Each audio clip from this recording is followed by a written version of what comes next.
You know, last year, the NFL had all the things that fans have come to expect from pro football.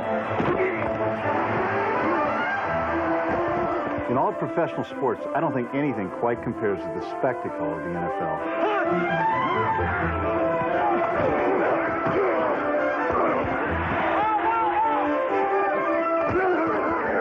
I think everybody knew going in last year that Dallas was the dominant team. Deep to the post, Harper, touchdown! Not only does this team have talent, but had great desire to dominate. It was a great year for old pros. You know, vintage guys like Sims, Montana, and Allen. Once again, the magician that is Joe Montana. Certainly wasn't a bad year for young guys either. Of course, you had Reggie Brooks and Jerome Bettis at running back, and you had quarterbacks like Rick Meyer and Drew Bledsoe. It's very unusual for quarterbacks to have an impact like that so quickly. It's a touchdown! Who got you? And, of course, pro football always has its lighter side. You see him? Evidently not. Freddie broke his nose. That's what's the matter when you broke his nose. He never had a good nose anyways. Listen to the roar of this crowd if this doesn't work. Block that guy with that sweet. You just stand there fiddle farting with him. Go ahead and block his ass. In the end, however, the Dallas Cowboys' talent and fire prevailed in a big way. Fake, throws it to Harper, touchdown! It's anybody's guess how off-season developments will affect Dallas's chances of winning a third straight Super Bowl. But for one of 27 challengers to Dallas's supremacy, this is a look ahead to how they'll handle the challenges of a new season, NFL '94.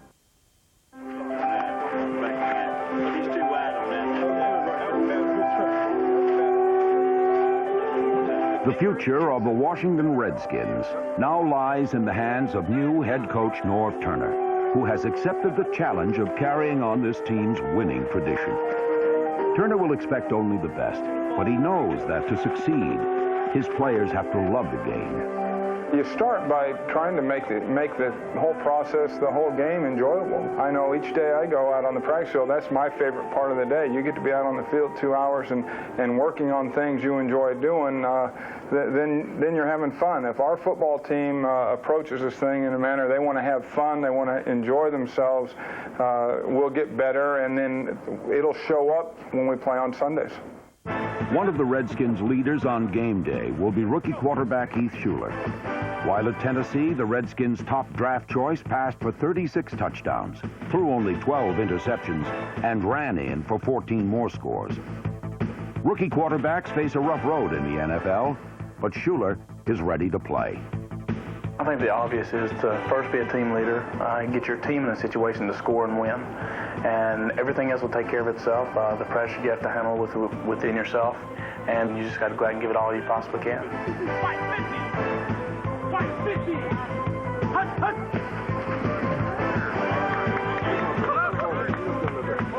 He was impressive on film. When we went and saw him in person, worked him out, all the same things were there. He can throw the football, he can run, he's got good size and strength. He's an intelligent person. You say overachiever and people think, well, he must not have great ability. He's got great ability and he gets the most out of his abilities. The Redskins added quarterback John Freeze in the offseason as well. Freeze started 6 games for the Chargers in 1993 and had 152 pass attempts without an interception. 2 other free agent additions on offense are former Raider Ethan Horton, number 88, a Pro Bowl caliber tight end, and one of the best wideouts in the game, Henry Ellard. The Rams' all-time leader in receptions and receiving yards, Ellard finished 7th in the NFC with 945 yards in 1993. Stepping up from within the Redskins' own ranks will be Desmond Howard. Number 80 has made measured progress in his first 2 years in the league, but more was expected. He's struggled the last 2 years. Nothing's come easy for him. He knows it, we know it. He's worked as hard as anyone on our football team over the last 2 to 3 months, and he is going to make a run at being the best player he can be, and I think he's going to have an outstanding season. Another hard-working veteran with something to prove is Jim Lachey, number 79, who made the Pro Bowl in 1990 and 91, but missed much of the last 2 seasons due to injury. After successful reconstructive surgery, Lachey is anxious to return to his starter's role. My knee is strong as it's ever been. I'm very excited about going out there and contributing to the team. They want me to be there at left tackle, line up there every week and play all 16 games every play and dominate the guy I play against. That's what they want me to do. That's my job, and that's what I'm going to try to do. With Lachey back in the lineup to help pave the way, number 40, Reggie Brooks, will be able to rack up even more yards in his second season.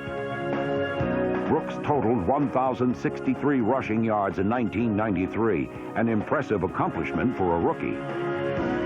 Part of Turner's game plan is a strong ground game.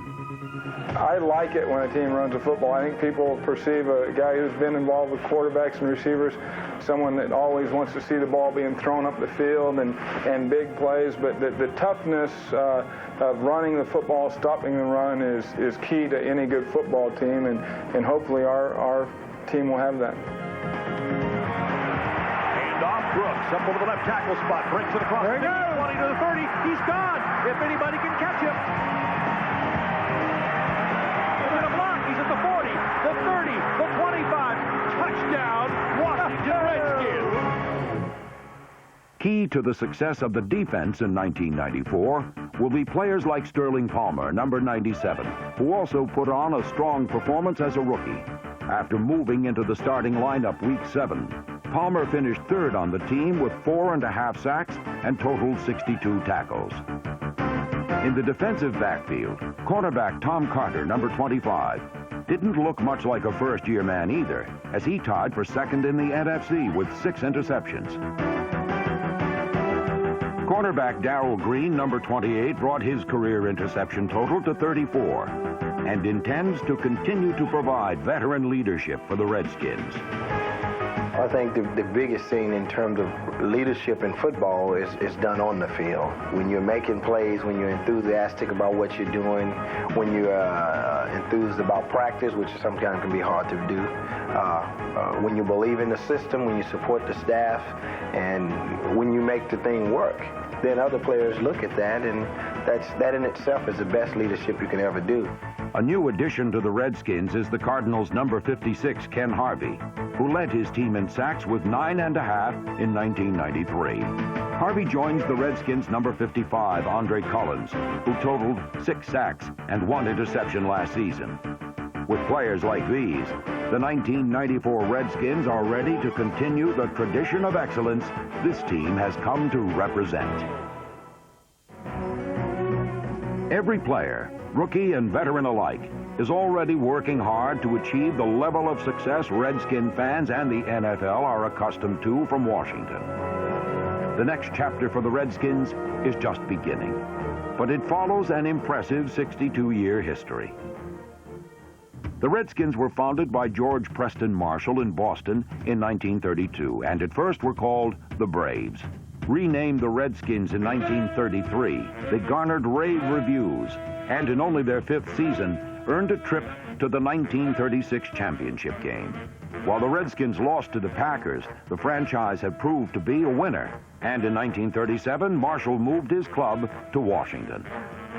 Marshall proudly introduced pro football's first marching band, first fight song, and his flair for showmanship extended to the signing of quarterback Sammy Baugh, who led the Redskins back to the championship game in 1937. Slingin' Sammy threw for over 300 yards and 3 touchdowns in a 28-21 win over the Bears.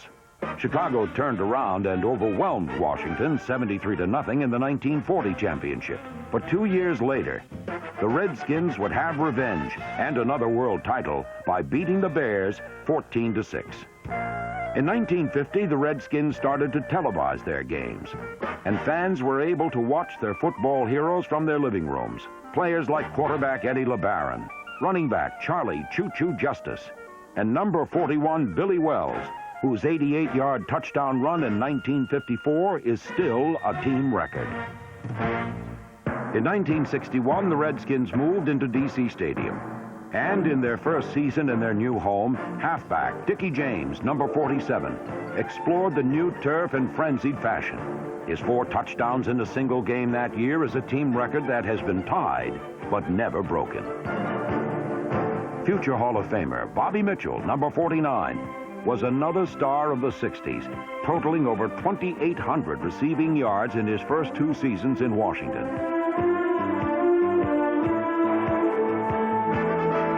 In 1965, Sonny Jurgensen threw 3 touchdown passes and brought Washington back from a 21-0 deficit to beat Dallas in one of the greatest comebacks ever by a Redskins team. 1 year later, Jurgensen led his team to a 72-41 win over the Giants in the highest scoring game in NFL history. Charlie Taylor, number 42, Bobby Mitchell, and Jerry Smith, number 87, set another NFL record in 1967 by finishing first, second, and fourth in receiving, the highest ever finish by 3 receivers on the same team. Despite possessing playmakers and record breakers, the Redskins of the 60s failed to post a winning season. But 1969 saw the arrival of a master architect. Lured by a new challenge, Vince Lombardi left Green Bay and immediately laid a foundation for success in Washington. With players like Jurgensen, rookie running back Larry Brown, and defender Chris Hanberger, Lombardi's Redskins finished 7-5-2. And while he will be remembered most for the dynasty he built in Green Bay, Redskins fans will never forget the magic he performed in the nation's capital. Following admirably in Lombardi's footsteps was George Allen. Just remember this, 40 men together can't lose, okay? With his "the future is now" theory, Allen emphasized experience over youth and put together some of the toughest teams of the 70s. In 1973, Allen's Redskins secured a victory over the Cowboys when Hall of Fame defensive back Ken Houston stopped Walt Garrison at the goal line. In a decade filled with accomplishments, Larry Brown, number 43, became the first Redskins back to rush for 1,000 yards in a single season. Led by quarterback Billy Kilmer, Washington won more games under Allen than in any other previous period in team history. The most significant of these victories was the 1972 NFC Championship game against Dallas. The Cowboys were the reigning Super Bowl champions, but Washington proved to be the better team.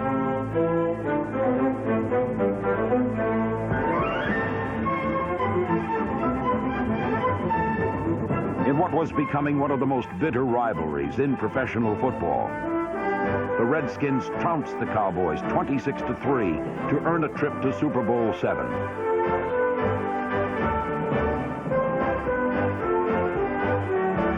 Washington faced the undefeated Miami Dolphins in a hard-fought defensive struggle, highlighted by Mike Bass's return of Garo Yepremian's misplayed field goal attempt for the Redskins' only score. Miami kept its perfect record intact with a 14-7 win, but the disheartening loss would by no means overshadow this team's achievements.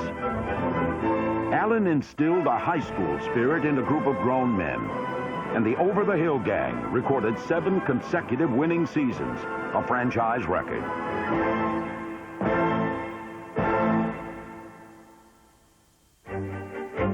As the 70s belonged to George Allen, the 80s will forever be linked to Joe Gibbs. Brought in by Jack Kent Cooke, majority owner since 1974, Gibbs launched the Redskins into their greatest era of success and memorable moments. 9 seconds to go. Theismann to hold from the 32, a 42-yard attempt. Plenty long enough. It's good! Mark Mosley has broken the National Football League record. Art Monk needs 1. Ripping his back, looking for Monk on the out pattern. He's got it at the 27, out of bounds at the 23. Art Monk is now number 1, the most prolific pass receiver in the National Football League's history. In 1982, in only his second season, Gibbs' team earned the spot in the NFC Championship game against their most hated foe.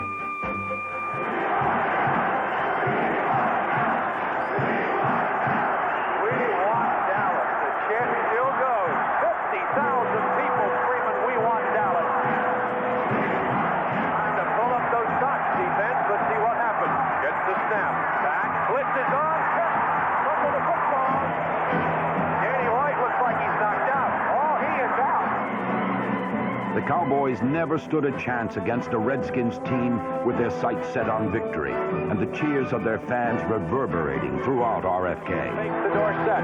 Hit the ball well. Set up a screen. Batted in the air. Picked off by Darryl Graham. Touchdown, Washington Redskins. I don't believe it. Oh, what a play. Dexter. Washington's 31-17 win was one of the biggest in team history and propelled the Redskins into their second Super Bowl. I am in a state of ecstasy. Never mind that nonsense about euphoria and so on. It is sheer, unadulterated, uncompromising ecstasy. We busted our We've worked harder than anybody to get here. Nobody can beat us in a team, and it's worth $70,000 and a big ring. The Redskins were unstoppable in 1982, and by the time the sun had set, Super Bowl 17 belonged to Washington.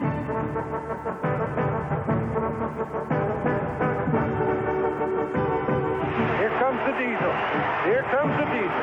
Should come with John Riggins right up the middle. Shot! Yellow 41! Yellow 41! Punch him! There's the snap, and to Riggins. Good hole. He's got the first down to the 40. He's gone! The 35, the 30, the 20. He's gone! He's gone! Touchdown, Washington Redskins!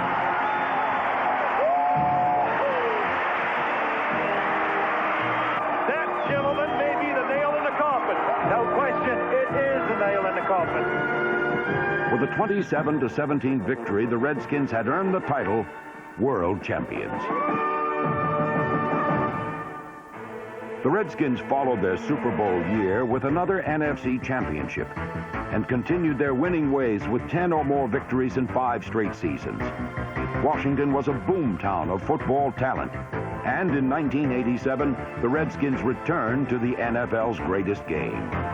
On their way to sunny San Diego, however, the Redskins had to overcome a 14-point deficit in their weather. Hurry, Didier at the 4, touchdown, Washington Redskins. At halftime, the game was tied. And then, in the third quarter, a punt return gave Washington all the points it would need. Here's the kick. It's a good one. Green driven back to midfield on the far side. He's got the ball up to the 45, far side 40. A seam to the 35, vaults a man to the 30, breaks it to the near side 25. Watch out to the 20. Near side, he's gone. Touchdown, Washington Redskins. Darryl Green returns the punt 50 yards. The 21-17 win put the Redskins right where they wanted to be, at home, for the NFC Championship. In front of a packed house, the Redskins took care of the last roadblock standing in their way.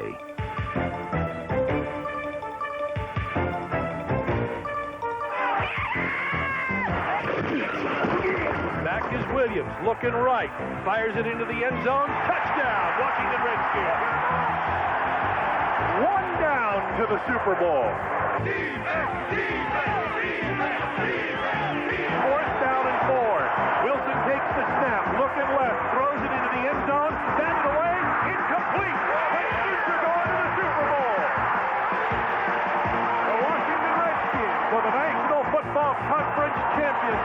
They are going to San Diego. The Redskins had made it to their third Super Bowl in 6 years and were ready to capture another NFL crown.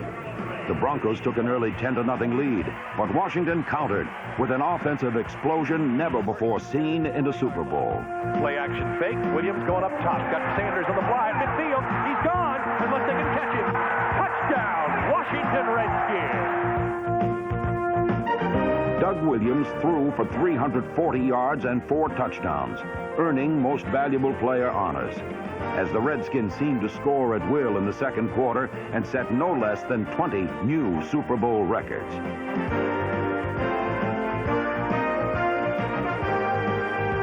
Doug Williams is back. Lobs it into the end zone. He's got Didier. Touchdown, Washington Redskins. Holy cow. Holy cow. Denver never recovered, and a final Redskins touchdown sealed the victory. Touchdown, Washington Redskins. By winning 42-10, the Redskins had climbed to the pinnacle of professional football and returned home to a hero's welcome. Over 650,000 fans took part in the salute to their super team. And at a reception at the White House, President Ronald Reagan honored the world champions. The Redskins didn't simply enter the history books Sunday night. They rewrote them. Fellas, what else is there to say but hail to the Redskins? The Redskins soared above all others many times under Joe Gibbs, but never as they did in 1991. With overwhelming talent, leadership, and enthusiasm, the 1991 Redskins were the most balanced and powerful team in pro football. They started off with 11 straight victories, allowed only 9 sacks all season, sent 8 players to the Pro Bowl, and won the most games in franchise history. The Redskins began the playoffs against Atlanta, and Washington's capital defense reigned all over the Falcons. The Hogs were right at home in the mud and opened up huge holes for the running game. Broad, Urban over to the left side, breaks the tackle at the 10, he's to the 5, diving in, running in, touchdown, Washington Redskins. The Redskins were on the march to Minneapolis.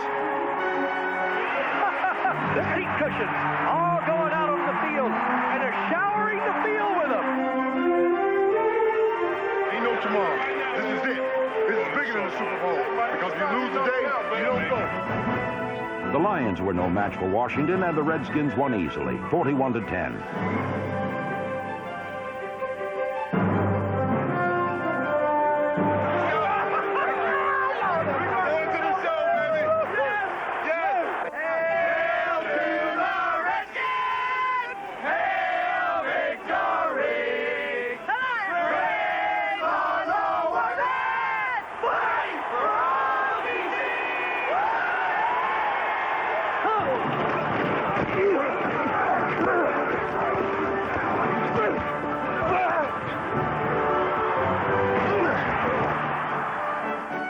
The defense turned the Bills' no-huddle offense into no offense at all, while the NFC's highest-scoring team had no trouble adding up the points. Back to pass on a quick shot. Throws it in the near flat to Biner at the 5. Dives for the corner. Touchdown, Washington Redskins.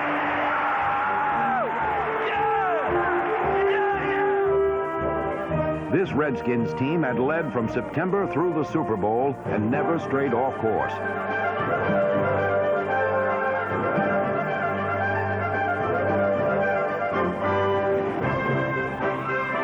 With the final score 37-24, Jack Kent Cook, Joe Gibbs, and the players had yet another Vince Lombardi trophy, for they had built another world champion.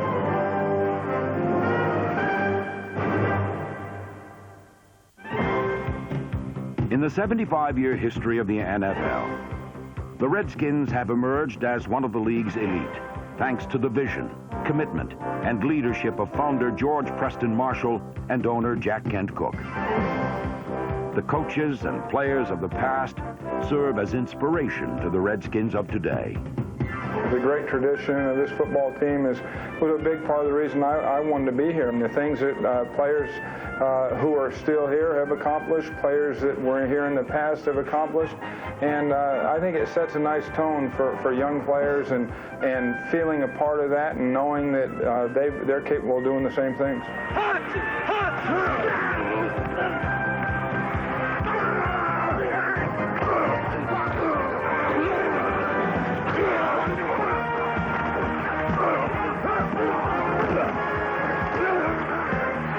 With a deep drop this time. Good protection. Screen right to Potts, who slips and falls, and then he gets hit, drops the ball, picked up at the 30, the 40. Here goes the man with a run. He's still going. It's Darrell Green. Goes all the way to the Washington end zone. Touchdown, Redskins. Football remains the same. Football is always an exciting game.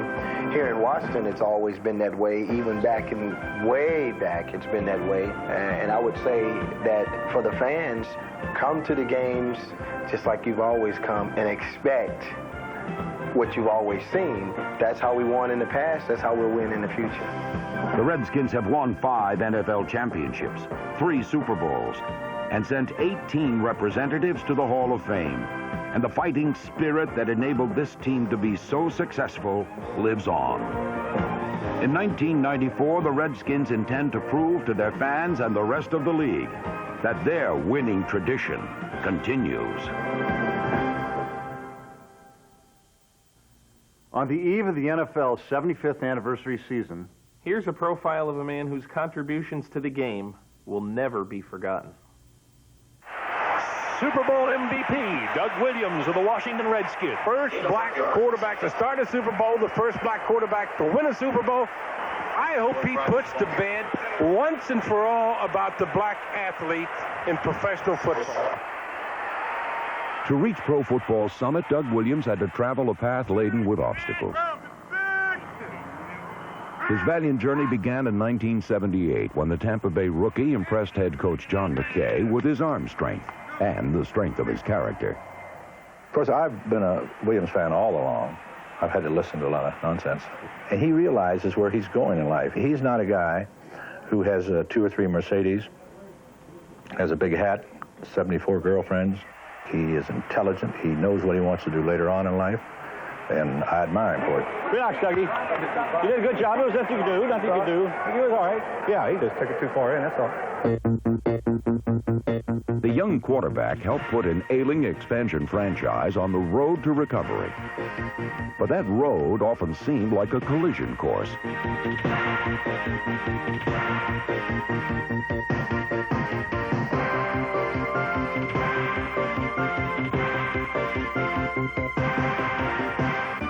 Although Williams' body was bruised and battered, his competitive spirit was never broken as he led the Bucs to 2 division titles.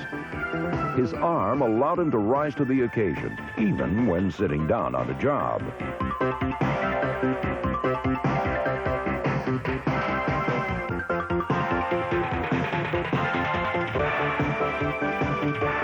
But for Williams, the horizon that held a bright future was soon obscured by storm clouds of controversy. Williams found that as a black quarterback, his every move was analyzed too closely, his every mistake judged too harshly. Although an unpredictable passer, his courageous contributions were vital to the Bucs' success. Yet some fans were blind to Williams' valor because all they could see was his color.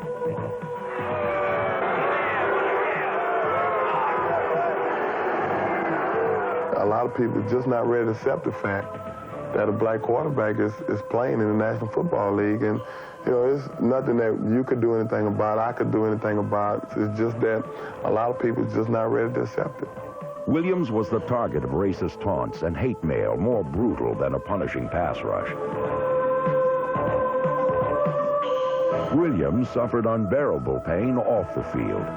His wife died of a brain tumor in 1983, and his world began to crumble. Well, 83 wasn't a banner year for myself. First of all, I had a daughter who was born on the 14th of January. 3 months later, my wife passed. And from there, you know, it was a rocky road because I went through contract negotiation with Tampa Bay, and everything broke down. And that particular point in my life, you know, football really didn't matter to me whether or not I played or not. But the specter of tragedy that haunted Williams never hampered his desire to reestablish himself. In 1986, he became the Redskins' backup after 2 seasons in the USFL. Given a chance to start in 1987, he proved that there was still force in his arm and fire in his heart. During the Redskins' quest for an NFC East title and throughout postseason play, Williams was the offensive catalyst that Washington needed. I've always been ready to play. I never considered myself as a backup. From an emotional standpoint, I was elated to get the opportunity to play. He is Moses. He's going to guide us to the promised land, Super Bowl 22. Yeah. Back is Doug Williams. Sets up, blitz, throws it in a hurry. Didier at the 4. Touchdown, Washington Redskins. Back is Doug Williams. Sets up. Plenty of time. Going deep over the middle. Got Kelvin Bryant. The 10. The 5. Touchdown, Washington Redskins. What a great pass by Doug Williams. Whoa, did he do it all?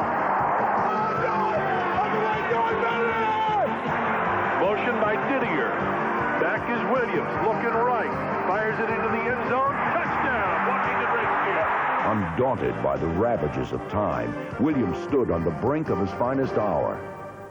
I think for me, going to the Super Bowl and getting the opportunity to play is some of the dream that Martin Luther King is talking about. Not so much black and white, but the fact as an individual, as a person, and no matter who you are, what color you are, just get that same opportunity that everybody else gets.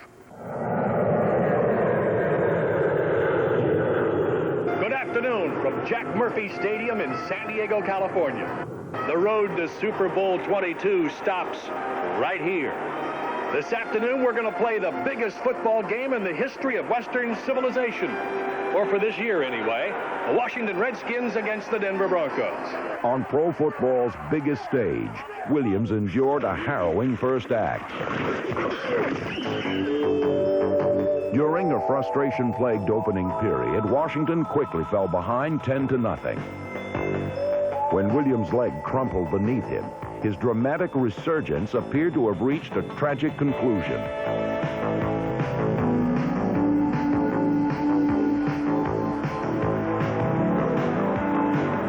But Doug Williams had overcome greater tragedies than this. He had always persevered despite physical and personal pain. In the past, cruel twists of fate could not defeat him. Now, it would take more than a twisted knee to keep him from the date with destiny he so richly earned. After sitting out 2 plays, he turned in a record-setting performance that was swift, stunning, and simply magnificent. On the yard line, I formation, play action fake. Williams going up top. Got Sanders on the fly at midfield. He's gone unless they can catch him. The 30, the 20, the 15, the 10. Touchdown, Washington Redskins. Williams, the pass, lobs it up. He's got Clark at the goal line. He's got it. Touchdown, Washington Redskins. He's got Sanders in the clear at the 10. Touchdown.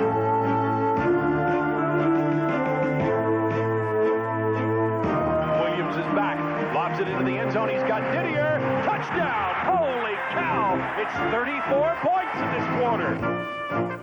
During Doug Williams' sensational and inspirational day of triumph, he had demonstrated that it is not the shade of a man's skin that determines a champion.